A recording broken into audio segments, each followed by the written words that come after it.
किरण के शादी के बाद उसकी सास बेटा और बहू में फर्क करती थी।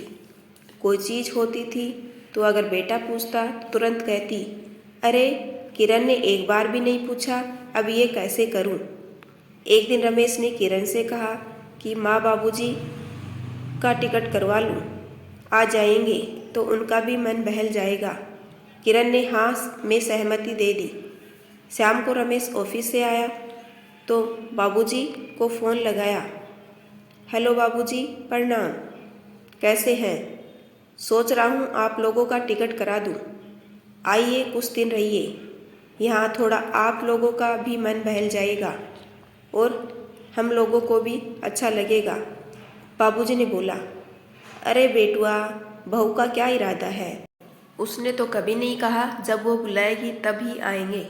रमेश ने बोला, बाबूजी आपका बेटा मैं हूँ तो वो भी तो आपकी बहू है, मुझसे ही जुड़ी है, हम दोनों अलग थोड़ी हैं। बाबूजी ने कहा, हाँ अलग नहीं हो, लेकिन दोनों की राय अलग हो सकती है। हो सकता है तुम बुलाना चाहो और बहू का मन न हो तब। रमेश ने कहा, बाबूजी आप ये कैसी बात कर रहे हैं? उसने कभी नहीं आप लोगों को कुछ कहा है। आप दोनों का सम्मान भी बहुत करती है, जितना कि मैंने देखा है। बाबूजी ने कहा, हाँ बेटा, किरण के समर्पण में कोई कमी नहीं है। जहाँ भी रहती है हर जगह माहौल के हिसाब से ढल जाती है। तो बाबूजी आपको फिर किस बात की कमी नज़र आ रही है? ठीक है, अगर किरण के बुलाने पर आएंगे तो मैं बोल देता हूँ, किरण से वहीं बुला ले भाई। इतना कह कर फोन काट दिया। किरण ने पूछा, क्या हुआ या इतना नाराज क्यों हो? अरे हम और आप बटे थोड़े हैं, हम दोनों एक ही तो हैं, बस सोच का फर्क है। अगर बाबूजी चाहते हैं कि हम ही बुलाएं तो आप रहने दीजिए, हम ही आज के बाद बुलाएंगे। इतना कहकर ससुर जी को फोन लगाई, आशीर्वाद लेकर अपने यहाँ आने का प्रस्ताव रखा। दोनों लोग तैयार हो गए। रमेश ने टिकट करा दिया। दोनों लोग ट्रेन में बैठ गए। किरण ने कहा कि आप रहने दीजिए, बाबूजी को हम ही लेने जाएंगे। फिर से कहीं ये विचार न आ जाए कि बहू नहीं आई लेने, इसलिए हमें ही जाने दीजिए। मैड आएगी तो काम करवा लीजिएगा, कहते घर से निकल गई। गाड़ी स्टेशन पर पार्किंग में लगाकर स्टेशन के तरफ बढ़ रही थी।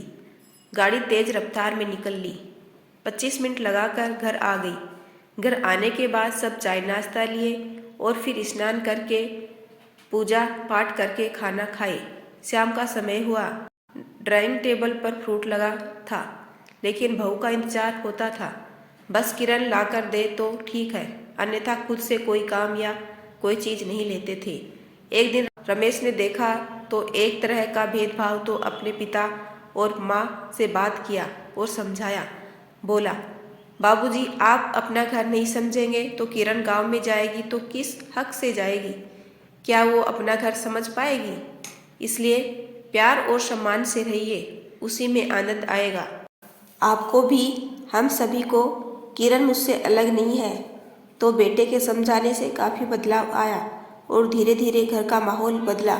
तो घर में हमेशा हंसी खुशी का माहौल बना रहता है। ऐसे ही वीडियो देखने के लिए चैनल को सब्सक्राइब कीजिए। Thanks for watching.